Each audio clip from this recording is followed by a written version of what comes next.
사랑하는 동명의 성도 여러분, 오늘도 이렇게 말씀을 여러분들과 만나게 된 것을 기쁜 감사를 드리고, 말씀을 통해서 우리가 하나님의 뜻을 온전히 경험하고 또 깨달을 수 있게 되는 그러한 시간들이 될 수 있기를 바라겠습니다.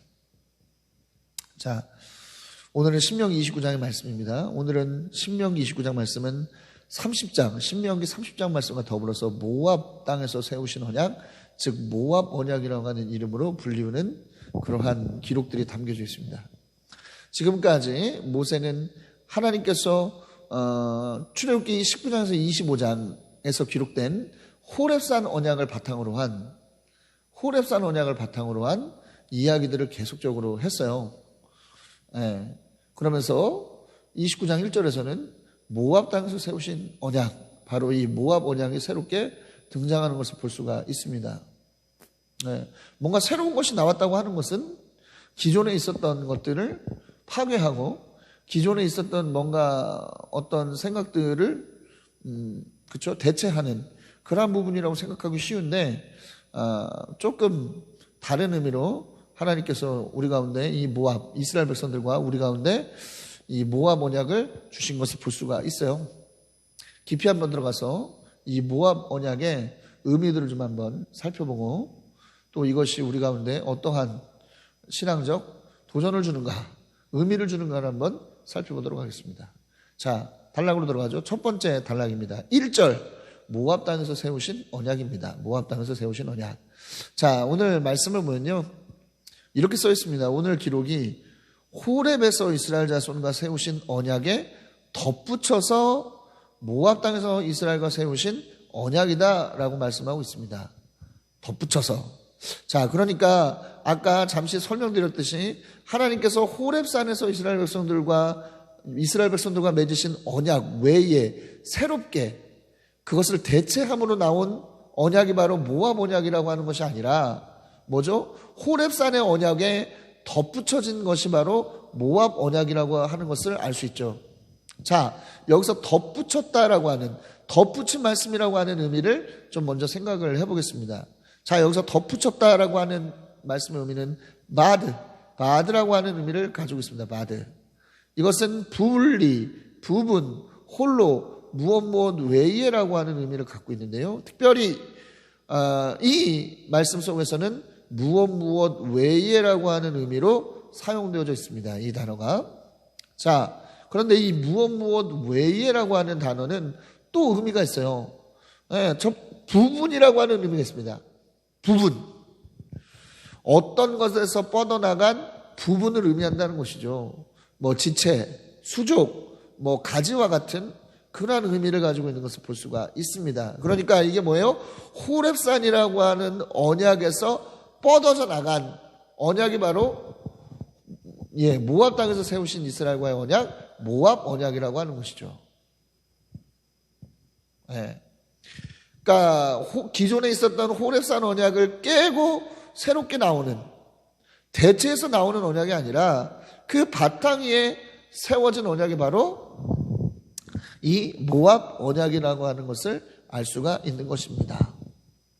네.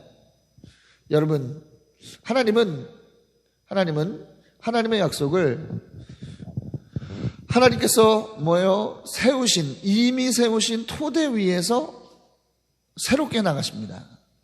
그래서 하나님의 언약을 갱신이라고 하는 것으로 표현하지 않습니까? 자, 구약의 하나님의 말씀, 구약을 통해서 이스라엘에게 주신 하나님의 말씀은 사라지고 없어진 게 아니죠.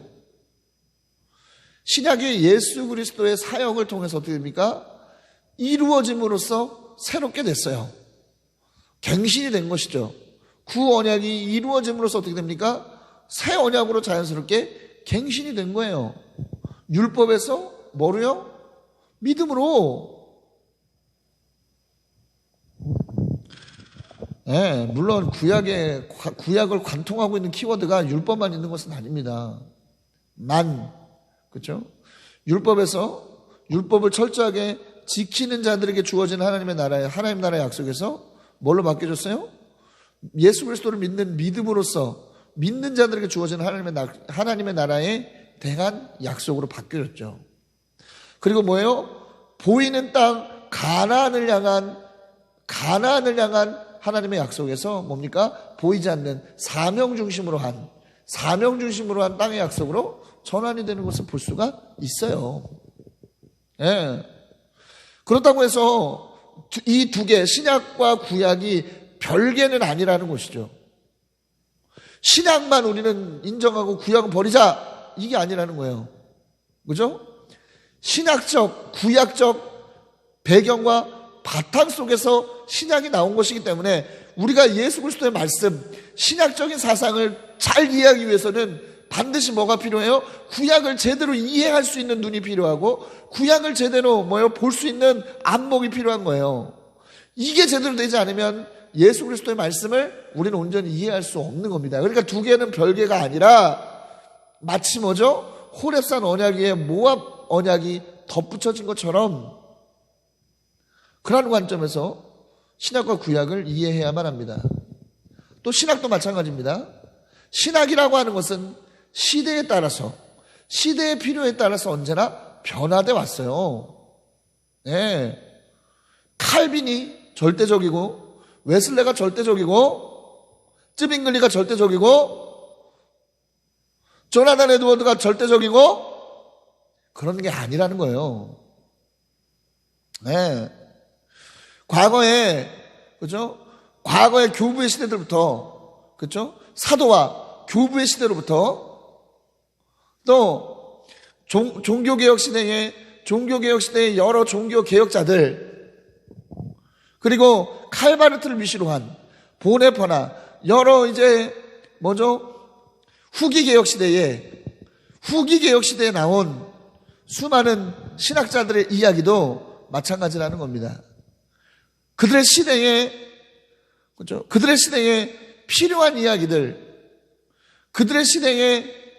필요한 이야기들을 했습니다만 서로 동떨어진 이야기를 하고 있는 건 아니라는 거예요.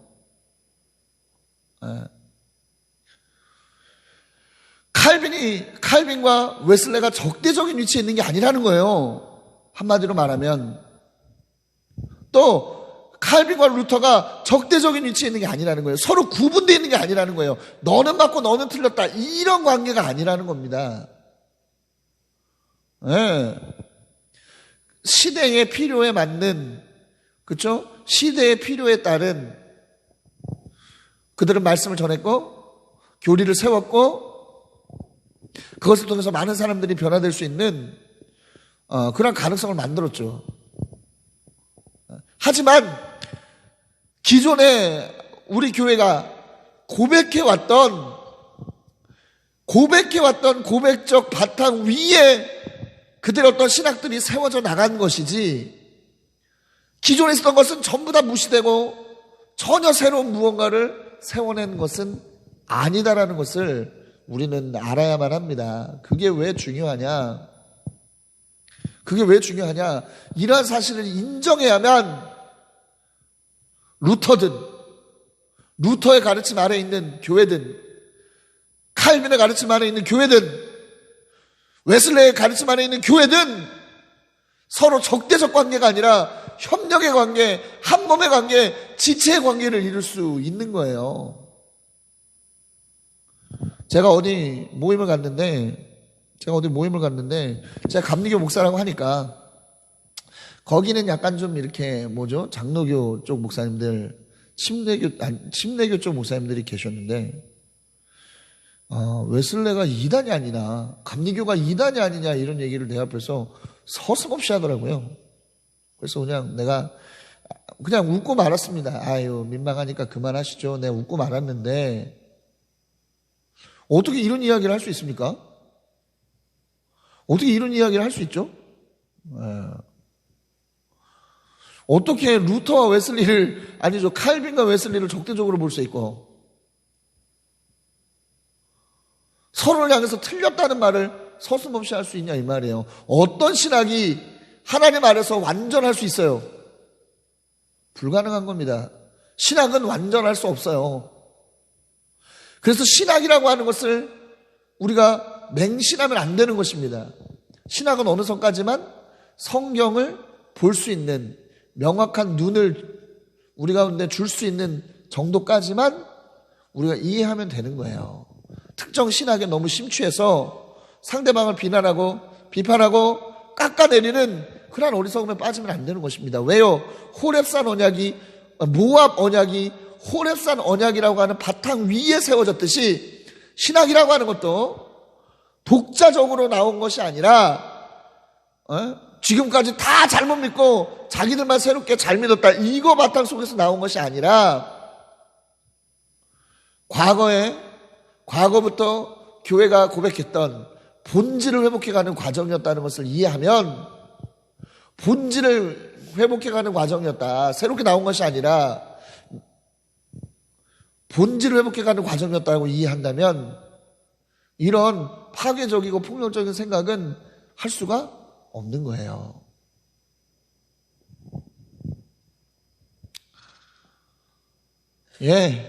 안타까워서 그렇습니다. 또 작금에 일어나고 있는 그런 어떤 일들을 살펴봐도 참 이런 부분들에 대해서 왜 이렇게 한국교회가 무지해졌는가 생각해 보지 않을 수가 없어요.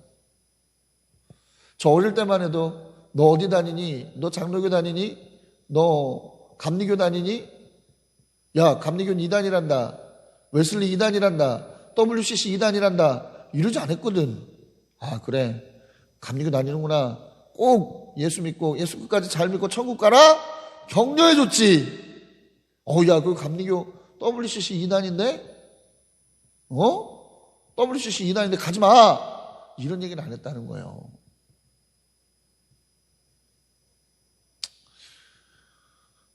어떤 것이든지 그렇습니다. 신학은 그냥 성경을 제대로 이해하기 위한 길잡이일 뿐이에요. 어떤 것도 성경보다 우위에 있을 수는 없습니다. 그렇기 때문에 신학은 끊임없이 성경의 점검을 받아야 되는 것이고, 그것을 통해서 신학은 늘 바뀌어지게 되어 있습니다. 승리하는 우리가 될 수 있기를 바랍니다. 이런 거짓된 생각 속에서 승리하는 우리가 될 수 있기를 바라요. 자, 다음 단락으로 가죠. 2에서 9절입니다. 2에서 9절. 하나님께서 하신 일을 기억하라 입니다. 하나님께서 하신 일을 기억하라. 자, 본 단락을 보면 하나님께서 하신 일을 기억하라 말씀하고 있는 것을 볼 수가 있습니다. 특별히 하나님께서 이집트와 광야에서 하신 일들을 기억할 것을 말씀합니다. 자, 이집트 바로와 신하들 앞에서 하신 일들이 있었죠. 출애굽기 7장 8에서 14장을 보면 7장 8절에서 14장 전체의 내용을 보면 하나님께서 모세를 통해서 바로 앞에서 행하신 여러 가지 기적과 특별히 우리가 잘 알고 있는 10가지 기적이 등장하는 것을 볼 수가 있어요. 그것을 기억하라고 하시는 겁니다. 자, 우리가 한번 생각해 봅시다. 지금은 어때요? 지금 이 신명기에 나오는 사람들은 출애굽 2세대들입니다. 2세대들. 원래 출애굽을 주도했던 세대들은 죽었어요. 가데스 바네아 사건 이후로 죽었습니다. 정탐꾼 사건 이후로 죽었어요. 그렇기 때문에 이집트에서 겪었던 것은 지금 살아있는 사람들의 20대 이하 시대 때, 청소년 때, 아주 어린 아이 때 경험했던 것들이에요. 보통 우리가 애들은 가라 그러잖아. 그죠? 그래서 뭔가 깊이 이 의미를 알기는 어려웠을 수 있습니다만 어쨌든 그들이 직접적으로 보았고 경험했던 그런 부분들, 또 그리고 뭐예요? 그때 태어나지 않았던 그런 세대들은 뭡니까? 아버지 어머니로부터 들었을, 할머니 할아버지로부터 들었을, 그래서 간접적으로라도 알고 있었을, 기억하고 있었을 그러한 일들이라는 것입니다. 그러한 일들을 어떻게 알아? 기억하라는 것이죠. 여러분, 과거에 우리 가운데 하나님께서 행하셨던 그 일들을 기억하는 것은 너무 중요해요. 그러니까 하나님은 신실하신 분이기 때문에 과거에 행하셨던 그 일들을 오늘의 우리의 삶 속에서도 행하시기 때문입니다. 하나님께서 과거에 행하셨던 그 능력을 우리 가운데 지금 이 시점에서도 행하실 수 있기 때문에 그렇다는 거예요.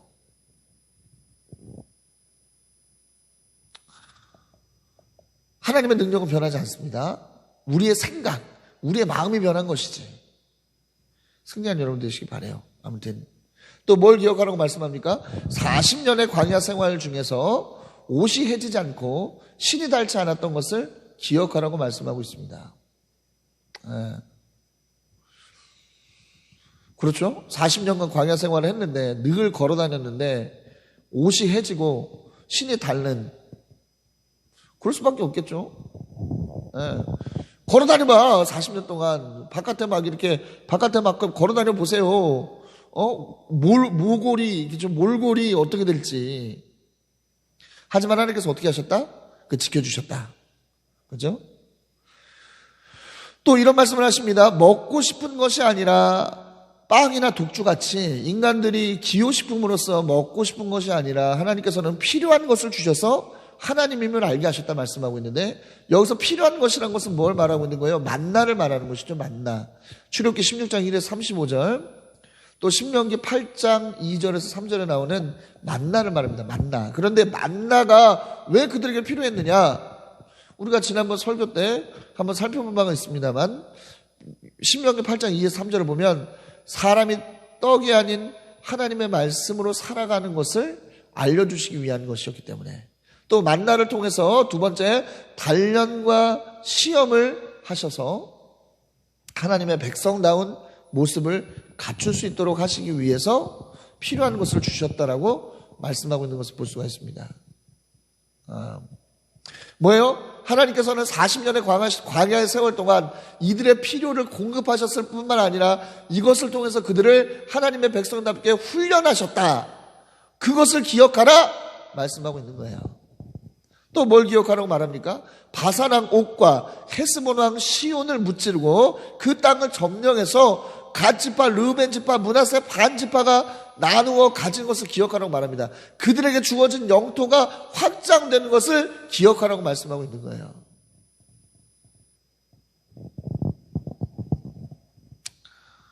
자, 이런 것들을 쭉 기억할 때 하나님께서 그들의 삶 속에서 과거에 베푸셨던 것, 현재에 베푸셨던 것, 우리가 종합적으로 생각해 볼 때 뭡니까? 하나님의 능력이 이렇구나. 하나님께서 우리에게 베푸신 은혜가 이렇구나. 기억하고 깨닫게 된다면 하나님의 말씀을 지킬 수밖에 없죠. 그리고 그것을 통해서 다시 한번 지금의 우리의 삶 속, 앞으로의 우리의 삶 속에서도 하나님께서 주시는 은혜와 복을 누릴 수밖에는 없다라고 하는 것을 말씀하고 있는 겁니다. 자꾸 우리는 되새겨봐야 돼요. 하나님께서 우리 가운데 어떻게 역사하셨는가? 하나님께서 우리 가운데 어떤 은혜를 주셨는가? 이게 간증입니다. 끊임없이 우리는 간증을 통해서 한번 되짚어 봐야 돼요. 그러면 어떤 문제가 생기죠? 우리의 지금의 삶 속에서 늘 우리는 갈등하잖아요. 하나님 말씀대로 할 것이냐, 아니면 우리의 생각대로 할 것이냐. 그럴 때 어떠한 선택을 하게 됩니까? 그래, 과거에 하나님 역사하셨던 하나님 지금도 우리 가운데 역사하셔. 지금도 살아계셔. 나는 흔들리지 않고 난 이 길을 갈 거야 라고 하는 결단에 설 수 있다는 것이죠. 우리 가운데도 하나님께서 주신 은혜들이 많습니다. 역사들이 많아요. 함께 교회를 개척하고 1년 동안 이루어가는 과정 속에서 우리 가운데 주신 은혜들이 너무 많습니다. 그것을 기억하십시오. 까먹지 말고 기억하시다 보면 앞으로 여러분들의 삶 속에서도 뭐죠? 여러분들이 하나님의 뜻대로 해나갈 수 있는 동력들을 계속적으로 유지할 수 있게 됨을 기억하시기 바랍니다. 자, 4절이 중요합니다. 4절을 보면 왜 우리가 하나님께서 행하신 일들을 기억할 수 없게 되느냐에 대한 부분들이 나옵니다. 4절 뭐예요? 깨닫는 마음, 보는 눈, 듣는 귀를 하나님께서 주시지 않았기 때문이라고 말씀합니다. 자, 그럼 왜 주시지 않았을까요? 그러니까 깨닫는 마음은 뭐야? 이게 하나님이 하신 거구나. 야, 모든 능력이 하나님께 있구나. 이걸 깨닫는 것이고, 보는 눈이라는 게 뭐예요? 이게 하나님의 역사구나. 이거 분별할 수 있는 거예요. 분별할 수 있는 것. 또 듣는 귀는 뭡니까? 야, 하나님의 약속의 말씀. 하나님께서 행하셨다라고 하는 말씀을 듣고 어떻게 되는 거죠? 믿어지는 거지. 그렇구나. 하나님 하셨구나. 하나님 하시려고 하는구나. 예. 깨닫는 마음과 보는 눈과 듣는 귀가 있어야, 그렇죠? 하나님께서 무엇을 하시든지 그것이 우리 가운데 믿음으로 받아들여지는데 이게 없으니까, 그렇죠? 깨달지 않는 거죠. 그래서 이스라엘 백성들이 어떻게 했어요?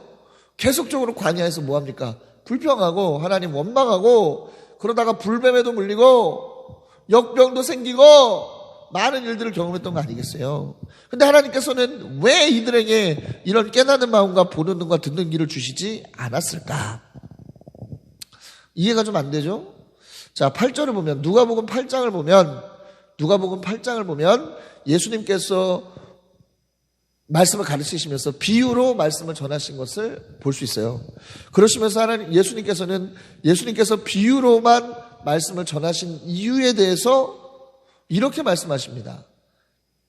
보아도 보지 못하고 들어도 깨닫지 못하게 하기 위해서다 말씀하고 있는 것이죠. 오직 제자들에게만 예수님께서는 그 비유의 의미를 설명하심으로써 깨달음을 주셨습니다. 이게 무슨 의미예요? 비유의 말씀이 믿음으로만 깨달아질 수 있도록 하신 거죠. 믿음으로만 볼 수 있도록 하신 거죠. 그렇죠? 여러분 보세요. 하나님의 말씀, 그 귀한 말씀이, 그렇죠? 하나님의 말씀으로 아는 자, 믿는 자들에게만 정말로 금과 옥조 같은 말씀이지, 믿지 않는 자들에게는 이 하나님의 말씀이 무슨 의미가 있어요? 우리는 하나님께서, 그렇죠? 마지막이 가까울수록 더욱더 모이기에 힘쓰라고 하는 그 말씀을 신뢰하고 믿기 때문에 그 예배를 사수하기 위해서 정말 최선을 다하는데요. 믿지 않는 자들에게는 그것이 그저 옹고집이고 땡꼬집이고 사회 악이 되는 이야기로밖에 안 들린다는 거 아니겠습니까? 그렇잖아요? 믿는 자들은, 그래서 예수님 뭐 하시는 겁니까? 믿는 자들에게 더 이 말씀이 깨달아질 수 있도록, 더 알 수 있도록 비유로 말씀을 하시는 겁니다. 마찬가지예요. 출애굽을 할 때 일어났던 수많은 기적과 역사들은 이스라엘이 겪은 고유의 경험입니다. 고유의 경험이에요. 그러나 당시 그들의 믿음의 수준으로는 수많은 역사를 보고도 듣고도 그것이 어떤 의미인가 깨달을 수 없었고 온전히 그것을 믿음으로 받아들일 수 없었던 거예요. 그런데 광야의 훈련으로 성숙해진 지금은 이해가 가능하죠. 따라서 광야 사건의 의미를 분명히 알고 자신들의 인생의 표징으로 삼을 수 있는 거예요. 처음엔 이해할 수 없었던, 처음엔 깨달을 수 없었던 그러한 일들이, 그렇죠? 광야의 시간을 통해서 하나님께서 들을 수 있는, 깨달을 수 있는, 볼 수 있는 그러한 눈을 갖추게 하심으로써 비로소 볼 수 있고 들을 수 있고 깨달을 수 있게 된 겁니다. 그래서 그들의 앞으로의 인생의 표징이 될 수 있었던 것이죠. 믿는 우리도 마찬가지입니다. 처음에는 하나님의 역사를 이해할 수 없어요. 구원, 왜 우리가 구원받았나? 어떻게 구원받았나? 어떻게 우리가 성도 되는 것이냐? 우리는 이해할 수 없습니다. 그리고 이것의 의미가 무엇이냐를 우리 알 수 없어요. 그렇기 때문에 우리가 왜 성도다운 삶을 살아야 하는가? 우리 생각할 수 없습니다. 그러나 하나님이 하신 여러 일들을 통해서 우리가 성숙해지면 하나님이 하신 일의 의미가 살아나고 하나님의 말씀을 지키는 일에 대한 결단이 가능하게 되는 것이에요. 그래서 우리는 뭡니까? 구원받은 순간으로 끝이 아니라 시작이에요. 거룩해져 가는 시작입니다, 여러분. 승리한 여러분 되시기 바라요. 이러한 비밀을 깨닫는 여러분 되시기 바랍니다. 자, 10에서 28절. 하나님의 약속의 범위입니다. 하나님의 약속의 범위. 자, 본단락에서는 외국 사람, 노예, 어린이, 부녀 등 사회적 소외계층, 그리고 앞으로 태어날 후손들 모두에게 이 언약이 해당되는 것이다라고 말씀합니다. 하나님의 언약 안에는 모든 사람이 참여하는 거예요. 언약에 참여한다는 것은 하나님의 백성이 된다는 건 아니겠습니까? 이게 특별한 관계 안으로 들어간다는 것을 말하는 거예요. 특별한 관계 안으로 들어간다는 것은 의무도 함께 지켜나가야 한다는 것을 말하는 것이죠. 네. 자, 그런데 과거에는 외국 사람이라고 해서, 노예라고 해서, 어린이라고 해서, 부녀자라고 해서 이런 특별한 관계 속에서 소외된 것으로 이해하는 그런 생각이 있었다는 거예요. 이스라엘 성인 남자들, 할례 받은 성인 남자들만 하나님의 백성, 그죠? 하나님의 자녀, 그 반열에 들어가고 나머지는 소외되는, 이러한 구원, 하나님의 나라에서 소외되는 것이 당연하다라고 생각하는 그런 생각이 있었다는 거죠. 그러나 여러분, 하나님의 은혜란 세대와 사람을 초월하는 것이에요. 이게 선택적 은혜가 아닙니다, 여러분. 선택적 은혜가 아니에요. 줄 사람에게만 은혜를 주고 안 줄 사람에게는 안 주는 선택적 은혜가 절대 아닙니다. 고린도전서 15장 22절을 보세요. 아담 안에서 모든 사람이 죽은 것 같이 그리스도 안에서 모든 사람이 살아나게 된 것이다 말씀해요. 그리스도의 공로는 모든 사람들을 향해 있는 거예요. 또 디모데전서 2장 4절, 자, 하나님은 모든 사람이 구원을 받으며 진리를 아는 데 이르기를 원하신다라고 말씀합니다. 모든 사람이 구원받고 모든 사람이 진리를 알기를 원하시는 거예요. 그렇기 때문에 우리를 부르셔서 복음 전파라고 하는 사명을 빵 주시고 우리를 땅 끝까지 내보내시는 거예요. 하나님께서는 구원받는 자를 따로 세우고, 구원받지 못한 자를 지금 따로 세우시지는 않습니다. 심판대에서 세우시죠. 알곡과 가라지를 세우시지. 심판대에는 왜? 심판하셔야 되니까. 하지만 지금은 어느 누구도 미리 심판하진 않으신다라는 거예요. 예수님 오셔서 뭐라고 그랬어요? 나는 세상을 심판하러 온 것이 아니라 세상을 구원하러 오셨다고 말씀하셨잖아요. 지금 이미 세워놓고 계시지 않습니다. 지금의 예수님의 초점, 하나님의 초점은 한 명이라도 더 건지는 거예요.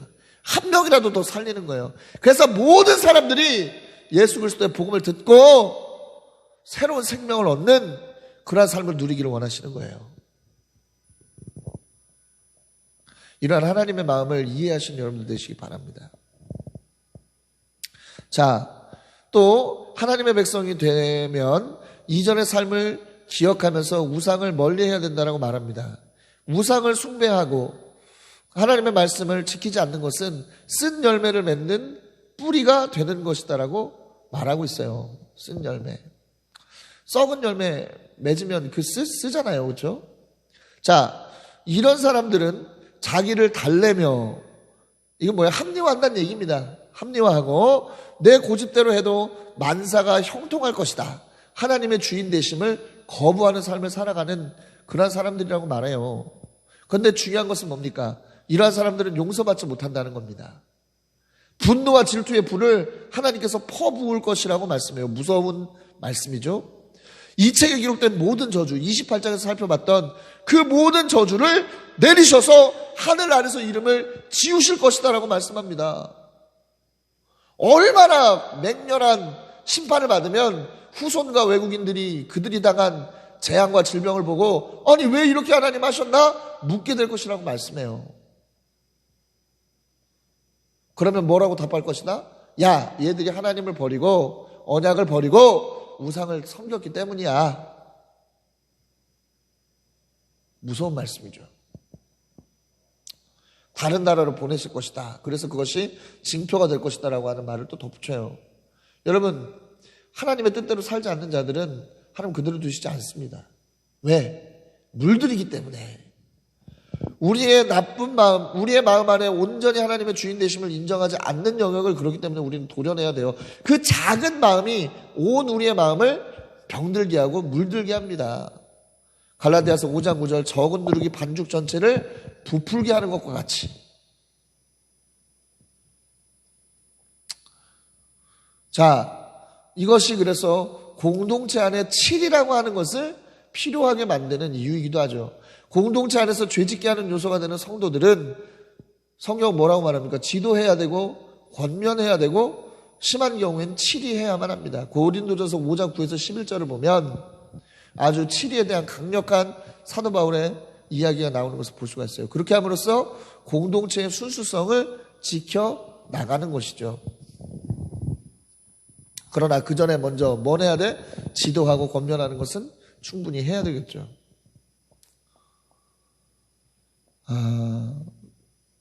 여러분, 우리 안에 순수성을 지켜나가는 건 너무 중요해요. 순수성을 지켜나가는 건 너무나 중요합니다. 우리의 마음 안에 하나님을 향한, 그렇죠? 순수한 마음 있어야죠. 또 우리 안에 뭡니까? 하나님의 말씀에 대한 늘 몸부림이 있어야 되고 그것에 대한 확신이 있어야 되고, 근데 자꾸만 그런 것들은 약해지고 다른 것들이, 다른 마음들이 우리한테 커진다면 그런 마음들부터 우리는 추스려야 돼요. 추스려야 됩니다. 승리하는 여러분들 되시기를 바랍니다. 여러분들 안에 작은 그런 마음들이 여러분들의 마음 전체를 불사르지 않도록 하시는 여러분 되시기 바라요. 자, 29절입니다. 숨기신 것. 마지막 단락이죠. 자, 하나님이 숨기시기 때문에 알 수 없는 일이 많다 말하고요. 그것은 주님의 것이라고 말합니다. 좀 이해하기 어려운 부분이죠. 자, 우리는 하나님에 대해서, 세상에 대해서 알 수 없는 일들이 많아요. 아무리 우리 인간의 지혜가 많아도 하나님을 알 수 없어요. 하나님께서 자신을 드러내신 것만큼만 우리는 하나님을 알 수가 있습니다. 근데 하나님은 무엇을 통해서 자신을 드러내십니까? 말씀을 통해서 드러내시죠. 성경 66권의 말씀을 통해서 하나님 드러내셨어요. 이걸 계시라고 말합니다. 계시라고 말해요. 그런데 이 성경의 말씀을 풀어 나간다고 하는 것, 그렇기 때문에 우리가 성경을 열심히 읽고 풀어 나갈 때 우리는 하나님의 뜻을 알 수 있고 하나님을 만날 수 있는 것인데, 이것은 뭡니까? 어떤 세상의 지혜로 할 수 있는 일이 아닙니다. 고린도전서 1장 20에서 21절 보면 세상의 지혜로 하나님을 알지 못하게 하셨다고 말씀해요. 하나님의 지혜가 그렇게 되게 한 것이라고 말씀합니다. 하나님은 어리석게 들리는 설교를 통해서 사람들을 구원하시기를 기뻐하시는 것이다라고 말씀합니다. 세상의 가치관, 세상의 철학, 세상의 학문으로 하나님을 설명할 수 있으면, 하나님을 증명할 수 있으면, 하나님을 밝힐 수 있으면 얼마나 목회하기 편하겠습니까? 비커에다가 물 담아가지고 물 끓여가지고 막 실험해가지고 하나님의 존재를 딱 드러내줄 수 있으면, 아니면 어떤 수치를 딱 내가지고 수학적 계산으로 딱 떨어지게 수치를 내서 하나님을 딱 증명할 수 있다면 얼마나 좋겠어요. 그러나 성경은 뭐라고 말씀하세요? 야, 그렇게 하나님을 알 수 없다. 하나님을 알 수 없고 하나님을 드러낼 수 없다고 말하는 거예요. 오직 그들이 어리석다고 말하는, 그들이 받아들일 수 없다고 말하는 복음, 하나님에 대한 설교, 그것을 통해서만 사람들은 구원받을 수 있다고 말하고 있는 겁니다. 하나님을 알 수 있다고 말하는 거예요. 우리도 그렇죠. 우리가 하나님을 어떻게 압니까? 이 일이 하나님께서 하신 일이야. 우리 어떻게 알 수 있어요? 말씀을 통해서 우리 알게 되는 것이죠. 그렇기 때문에 하나님의 말씀 자체에 대한 관심이 중요합니다. 말씀 자체에 대한 관심이 중요해요. 하나님의 말씀 그 자체를 읽고 또 깊이 묵상할 때 거기서 오는 관계를 통해서 일어나는 하나님에 대한 암, 이것이 우리를 변화시키는 거예요. 이것이 우리를 새롭게 하는 겁니다. 그리고 이것을 통해서 우리가 하나님의 뜻에 순종하고 말씀에 순종할 때 하나님께서 예비하신 복들이 우리 가운데 주어지게 된다는 것을 기억하십시오. 자, 정리합니다. 저 세 가지입니다. 오늘 핵심 포인트. 하나님께서 하신 일을 기억하라. 두 번째, 하나님의 백성임을 기억하라. 세 번째, 하나님의 말씀이 하나님을 드러내고 있다는 것을 기억하라는 것이죠. 이 세 가지를 기억할 때 우리 가운데 승리가 주어지고요, 우리 가운데 온전한 하나님의 은혜를 경험할 수 있는 은혜가 주어집니다. 이러한 것들을 통해서 하나님의 말씀이 온전히 우리 가운데 이루어지고 실행되어질 수 있게 되는 은혜를 경험할 수 있게 되기를 그리스도의 이름으로 강력히 축원합니다.